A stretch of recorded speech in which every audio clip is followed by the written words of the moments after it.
Hey everyone, this is Rosemarie from Us Love Music, and you know what? Life happens. We can't predict what's going to happen in the future, and so I want to introduce you to Beast One.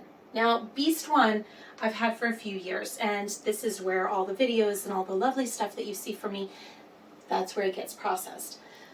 But when I had it built, I really had no idea what I would be doing at this point, which leads us to this lovely thing.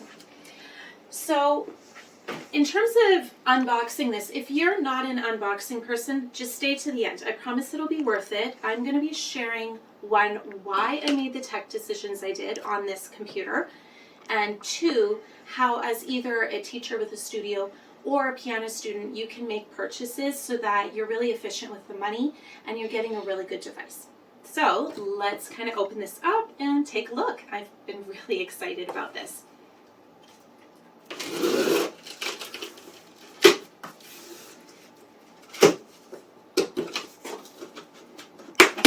So as I'm opening, I'll let you know that this was built by Memory Express. So Memory Express is here in Calgary, and they built my first computer for me, and they were just so fantastic. So I decided to go back to them again, and yeah, they really delivered. It was really awesome.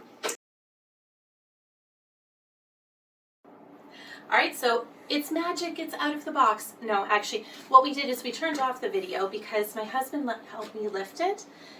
I was not about to risk this device, me attempting to lift it out of the box. So let's take a look. All right, so what we have here is the case of the computer. There's tempered glass on the front. Now, I love playing video games, and this is typical for more like computer gaming. I'm not into computer gaming. This is a work computer, but this was the most economical choice to house all the stuff that I really, really wanted on the inside. If you are interested in what exactly is in this computer, just let me know in the comments. I can drop that in the description. While I love using technology, I am not great with being able to tell you off the top of my head what all is in here. And I will go through some of those details at the end. So you're not going to see much more about this right now, but I will show you. The video qualities on the channel, yeah, they've been okay. Well, they haven't been great. So I also picked up 2 new webcams. The last part of this video, what you're going to see is from these viewpoints. So that's going to be pretty awesome. And remember to stay to the end. Once this is set up, I'm going to come back, different angle, and I'm going to share with you lessons that you can use for choosing technology for your studio if you're a piano teacher or if you are a piano student taking online lessons. It's been about 1 to 2 weeks since I first did the video where I was unboxing the computer. It's been actually really great getting to know my computer, getting it set up. And of course, there's been some hiccups along the way, but that's fine. It's completely normal. We've been using these webcams in piano lessons. It's been fantastic. And my students are really noticing a sharper quality. So I'm going to give a few caveats and background as to why I keep referring to my other computer in a particular way. And then I'm going to share the lessons that I have learned over really over a decade of using technology in my teaching. So first caveat is I tend to prefer to keep my devices for a longer period of time. We tend to have 2 categories of people who like to upgrade every year or 2. Oftentimes that tends to be more on the cell phone and tablet side.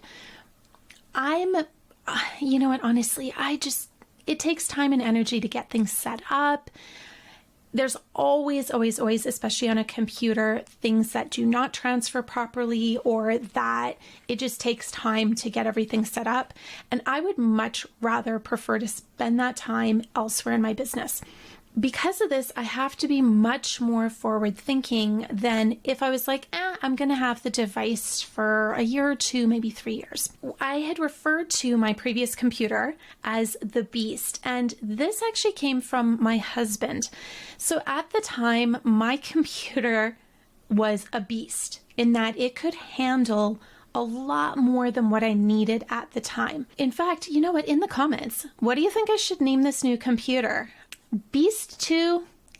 It's okay, but I'm trying to find a name for this new one, because then that way, I don't know, it felt a kinship with the previous computer. Lesson 1, look at where you think you may go. When my first computer, when the beast was built, I knew that I would be doing a lot of videos. I was travel teaching, so I was going to my students' homes, which meant that I didn't need to use my computer in the same way that I do now as an online piano teacher. The resources that I'm using are different. The amount that I'm expecting from my computer is different. And so it means that I needed a different computer than what I had originally. I also compose a lot more, and because of that, the programs and the things that I'm using for that, they just require more computer resources than my previous computer could really handle. For this build, I really thought ahead to what I thought I might need in about 5 years. I actually did that for my previous computer, which is why it lasted as long as it did.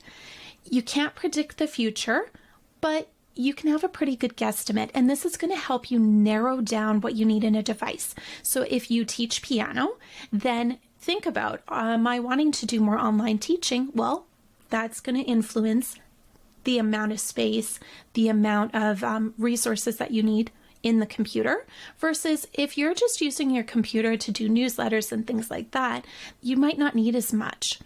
If you are a piano student, think about the things that really interest you about piano. If you're doing online lessons, you want a computer that is up to date so that your video and audio quality are as good as possible so that your teacher can see and hear what you're doing. It doesn't mean you need to go top of the line on everything, but you want something that's not going to be obsolete in a year or two. And if you're interested in composing, if you're interested in doing videos, then again, look at the types of programs that you might want to use. And what kind of space, what kind of resources will your computer need? Lesson 2, get the maximum power and storage that you can afford. This was advice that my husband gave me many, many, many years ago. Probably one of the best pieces of advice he ever gave me.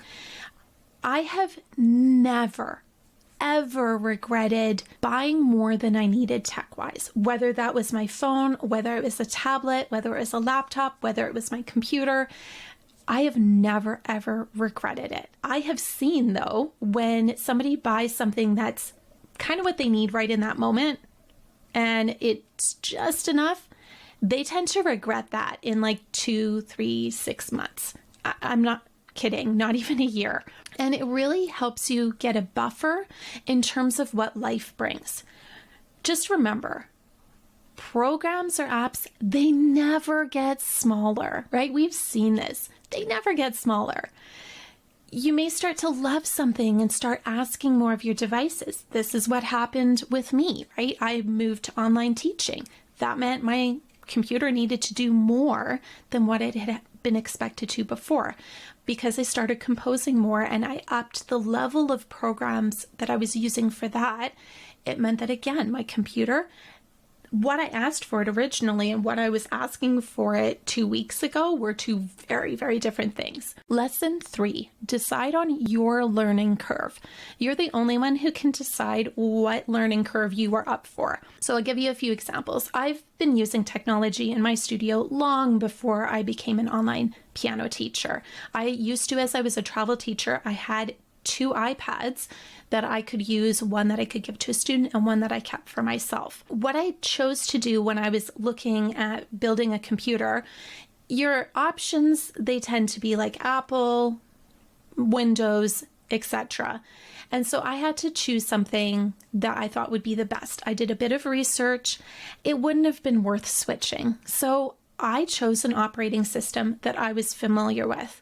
I would say, unless there's a really big reason for you to switch operating systems, probably don't do it. Unless you have a lot of time on your hands. You know what? There's lots of programs for any of the operating systems, the main ones, that will help you get the best out of your device. What I also did is I went through all the programs that I had on my previous computer, and I really decided which ones were going to transfer, needed to be replaced by something new, or which ones just didn't need to come along for the ride anyways. I wasn't using them anymore. So if you're overwhelmed and you're thinking, wait, I have to think about an operating system, stick with what you know. Just keep it simple. You can choose to add things on slowly. This is exactly what I did over the years. All of this is not what I started off with. When I was travel teaching, if I needed to teach online, we did FaceTime off of the phone. It was super awkward, but it worked in a pinch. So imagine that I went from using my phone if I needed to for a lesson to now I've got multiple cameras and all that fun stuff. So just keep it simple. Lesson 4 is to accept your limitations. Look, I love working with technology. I chose to be an online piano teacher. So clearly I do like technology. However, I hate dealing with coding. I hate dealing with the intricacies and like the behind the scenes nitty gritty stuff when it comes to technology. I just want it to work. Because I'm an online piano teacher, it means that I don't always get my wish, but it means that I know what my limitation is, right? I know where my threshold for what I want to deal with is. So you have a few choices. Again, as a piano teacher or as a piano student, your two choices are you can get an out-of-the-box solution or you can go custom. Start with out-of-the-box. What this means is you can go to Staples, Best Buy, wherever, and all those lovely computers, the laptops, whatever it is that they've got, you get one of those, right? You can take it out of the box, plug it in, and just start setting it up. This is going to be appropriate for the vast majority of situations. When I first started online teaching, I was using my old laptop. This is another case of you're asking it to do more than it had originally been used for. It was taking 30 minutes to start. Clearly, this was not going to work if I knew that I was staying online. So I got a new laptop.